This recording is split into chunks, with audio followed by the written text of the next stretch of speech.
Chapter 1. The Icy Silence. The wind howled through the trees, their skeletal branches rattling like the bones of the long dead. Father Matthew Parsons stood at the edge of the frozen lake, his breath visible in the frigid air. The townsfolk had warned him about the lake, about the stories that surrounded it, but he had dismissed them as mere superstition. The town of Frosthaven was small and isolated, nestled deep within the snowy mountains. It was the kind of place where everyone knew everyone else's business, where secrets were whispered behind closed doors. But there was one secret that the townsfolk never spoke of openly: the lake. Father Parson had been sent to Frosthaven to tend to the spiritual needs of its people, but he found himself increasingly drawn to the lake and its mysteries. There was something about its still, icy surface that called to him, a silent beckoning that he could not ignore. As he stared out over the frozen expanse, he thought he saw something move beneath the ice. He shook his head, dismissing it as a trick of the light. But as he turned to leave, he heard a faint, echoing cry, like a voice calling from the depths. He paused, listening intently. The sound came again, clearer this time. It was a child's voice, filled with terror and desperation. Father Parsons' heart pounded in his chest as he rushed towards the sound, his feet slipping on the ice. "Help me," the voice cried, more distinct now. "Please help me." Father Parson dropped to his knees, peering into the ice. He could see a faint shape, a small figure trapped beneath the surface. Without thinking, he began to dig at the ice with his bare hands, his fingers quickly growing numb from the cold. As he dug, the figure became clearer, a little girl, her eyes wide with fear. She pressed her tiny hands against the ice, her mouth forming words he couldn't hear. Father Parsons' hands bled from the effort, but he didn't stop. He couldn't stop. Just as he was about to reach her, the ice began to crack. A spiderweb of fractures spread out from where he had been digging, and with a sudden, violent lurch, the ice gave way. Father Parson plunged into the freezing water, the cold like 1,000 needles piercing his skin. He thrashed, struggling to find the girl, but she was gone. The water closed over his head, and the world went black. Chapter 2. The Haunting of Frosthaven.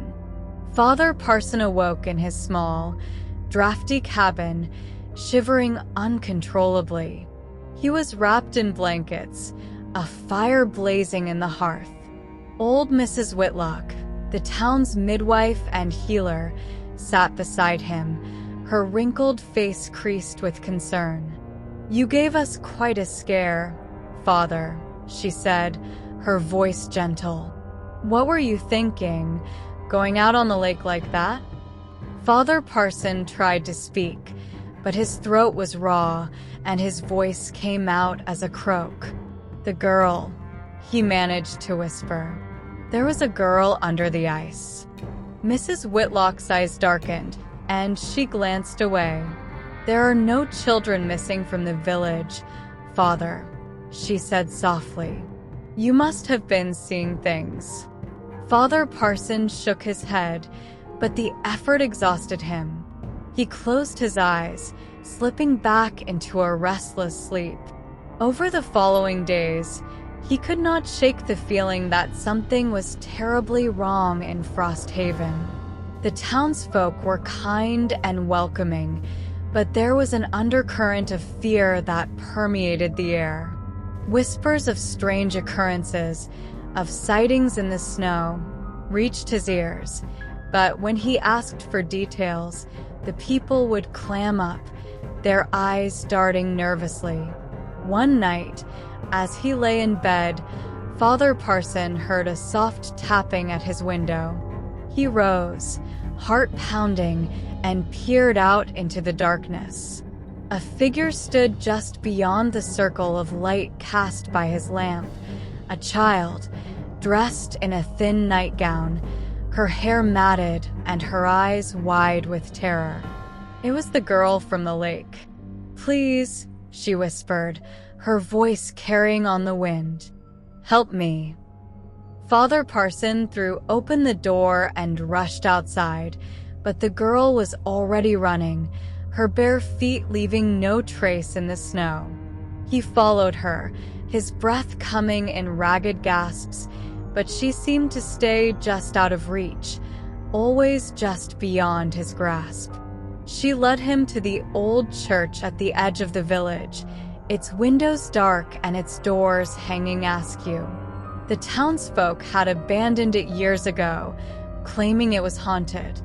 Father Parson had dismissed their fears as superstition, but now, standing before its looming facade, he felt a chill that had nothing to do with the cold. The girl stood at the entrance, her eyes pleading. "Help me," she repeated, and then she was gone, vanishing into the darkness of the church. Father Parson hesitated only a moment before stepping inside. The air was musty and thick with the scent of decay. Shadows loomed, flickering in the dim light of his lantern. As he moved deeper into the church, he heard the sound of footsteps, slow and deliberate, echoing through the empty halls. "Who's there?" he called, his voice trembling.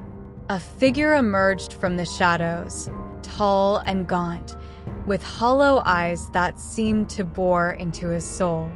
It was a man, dressed in tattered robes, his face twisted in a rictus of pain. "You should not have come here," the man said, his voice a dry rasp. "This place is cursed." Father Parson felt a surge of anger. "Who are you? What have you done to the girl?" The man laughed, a sound devoid of mirth. "The girl is beyond your help, Father. Just as I am. Just as this entire village is. The lake claims all who come near it. It is a gateway, a doorway to something far more ancient and terrible than you can imagine." Father Parson backed away, his mind reeling. "What are you talking about?" "The lake feeds on our fear, our despair," the man continued. "It draws us in, consumes us. You must leave this place, Father, before it takes you too." But Father Parson couldn't leave. He couldn't abandon the girl. Gathering his courage, he pushed past the man and made his way to the altar. There, lying on the cold stone, was a book, its pages yellowed with age. He opened it, his hands shaking, and began to read. The words were a jumble of archaic language and strange symbols, but as he read, he began to understand. The lake was indeed a gateway, a portal to another realm, a place of darkness and horror. And the girl was its latest victim, trapped between worlds, her soul crying out for release. Father Parson knew what he had to do. He had to perform the ritual described in the book, to close the gateway and free the girl. He gathered the necessary items, candles, herbs, and a dagger, and prepared himself. As he began the ritual, the shadows in the church seemed to close in around him, and he felt a malevolent presence watching him. But he pressed on, chanting the ancient words, his voice growing stronger with each verse. The air grew cold, and the ground beneath him began to tremble. The presence grew closer, its breath hot on the back of his neck. But Father Parson didn't falter.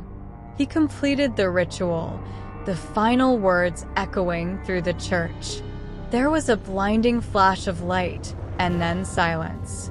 The presence was gone, and the girl stood before him, her eyes filled with gratitude. "Thank you," she whispered, before fading away, her soul finally at peace. Chapter 3: The Legacy of Frosthaven. Father Parson never spoke of what happened that night, but the townsfolk noticed a change in him. He seemed quieter, more contemplative, as if he had glimpsed something beyond the veil of reality. The church remained abandoned, a reminder of the darkness that had once lurked there.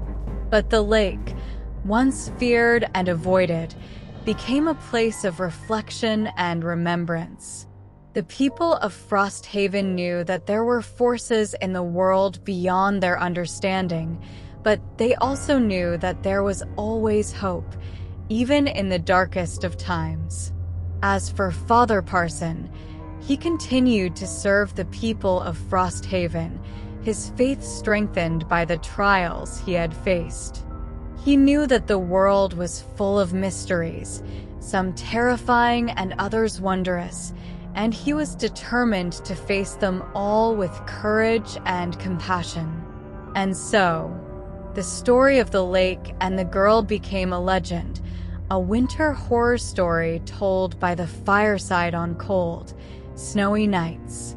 It was a tale of fear and redemption, of darkness and light, a reminder that even in the frozen abyss, there is always a glimmer of hope. Chapter 4: Shadows of the Past. As winter deepened, Frosthaven settled into its usual routine, the memory of the haunted church slowly fading into the background. But for Father Parson, the shadows of that night never truly left. He found himself drawn to the lake, its icy surface a constant reminder of the horrors that lurked just beyond the veil of reality.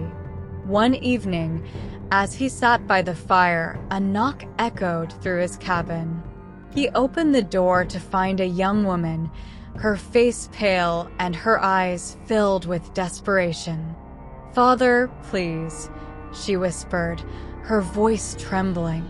"You must come with me. My brother, he's seen something. Something terrible." Father Parson grabbed his coat and followed the woman through the snow, his heart heavy with dread. They reached a small cottage at the edge of the village, its windows dark and its door ajar. Inside, the woman's brother lay on a makeshift bed, his eyes wide and unseeing. He mumbled incoherently, his hands clutching at the air. "He keeps talking about the lake," the woman explained, tears streaming down her face. "About voices calling to him and shadows in the water. I'm scared, Father. I don't know what to do." Father Parson knelt beside the young man, placing a hand on his forehead. The skin was clammy and cold, and the boy's pulse was weak. "Tell me what you saw," Father Parson said gently. The boy's eyes focused for a moment, and he began to speak in a hoarse whisper. "The lake, it calls to me. I saw her, Father. The girl. She's not alone. There are others, so many others." Father Parson's heart sank. He had hoped that the ritual had put an end to the lake's horrors, but it seemed that the darkness had not been fully banished. "Rest now," he said, his voice soothing. "I will find a way to help you." As he left the cottage, Father Parson's mind raced. He needed more information, something that could help him understand the true nature of the lake's curse. He decided to visit Mrs. Whitlock, hoping that the old healer might have some answers. Chapter 5: Whispers of the Ancients. Mrs. Whitlock's cottage was a cozy haven, filled with the scent of herbs and the warmth of a crackling fire. She greeted Father Parson with a knowing look, as if she had been expecting him. "You've seen the darkness, haven't you?" she said, her voice soft but firm. Father Parson nodded. "The lake, it's not just a gateway. It's a prison. There are souls trapped there, and they can't find peace." Mrs. Whitlock sighed, her eyes distant. The lake has always been a place of power, even before the village was founded. The ancient ones knew this and sought to contain its darkness. They performed rituals, made sacrifices, all to keep the shadows at bay. But over time, the knowledge was lost and the lake's power grew unchecked. Father Parson felt a chill run down his spine. Is there a way to stop it? To free the souls trapped there? Mrs. Whitlock nodded slowly. There is an old ritual, one that requires great strength and courage. It must be performed at the heart of the lake, where the darkness is strongest. But be warned, Father, the shadows will not give up their hold easily. Father Parson thanked Mrs. Whitlock and left her cottage, determined to face the lake once more. He knew the risk, but he couldn't stand by while innocent souls suffered. Chapter 6: The Descent into Darkness. The night was bitterly cold as Father Parson made his way to the lake.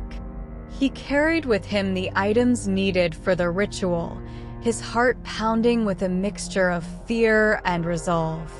As he reached the edge of the frozen expanse, he saw them, shadows moving beneath the ice, their forms indistinct but unmistakably human. The whispers grew louder, filling his mind with a cacophony of voices, each one pleading for release. He stepped onto the ice, his breath coming in short, sharp bursts. The surface crackled under his weight, but he pressed on, each step bringing him closer to the center of the lake.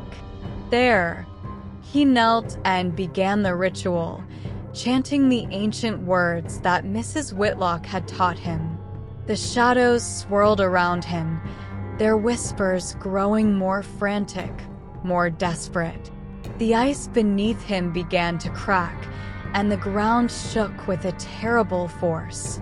The air grew colder, and the darkness seemed to close in around him. But Father Parson didn't falter. He continued the chant, his voice steady and strong. Suddenly, a figure emerged from the shadows, the girl from the lake. She stood before him, her eyes filled with sorrow. "Thank you," she whispered, her voice barely audible over the howling wind. "Thank you for freeing us." With those words, the darkness shattered, and the ice beneath Father Parson gave way. He plunged into the freezing water, the cold searing his skin. But as he sank into the depths, he felt a sense of peace, knowing that he had done what was right. When Father Parson awoke, he was lying on the shore of the lake, the first light of dawn breaking over the horizon. He was soaked to the bone and shivering uncontrollably, but he was alive. He sat up slowly, his body aching, and looked out over the lake. The ice was gone, replaced by clear, still water that reflected the sky above. The shadows were gone, and the air was filled with a sense of calm. As he made his way back to the village, he saw the townsfolk gathering, their faces filled with a mix of awe and relief. They had seen the darkness lift, felt the change in the air. Father Parson smiled, knowing that the lake's curse had been lifted. The souls trapped there were finally at peace, and the village of Frost Haven could begin to heal. And so, The legend of the lake became a story of hope and redemption, a reminder that even in the darkest of times, there is always a light that can guide us through the shadows. Father Parson continued to serve the people of Frosthaven, his faith unshaken and his resolve stronger than ever. He knew that the world was full of mysteries, but he also knew that with courage and compassion, even the greatest darkness could be overcome. The winter horror stories of Frosthaven became tales of bravery and triumph, told by the fireside to ward off the cold and remind the villagers that no matter how dark the night, the dawn would always come.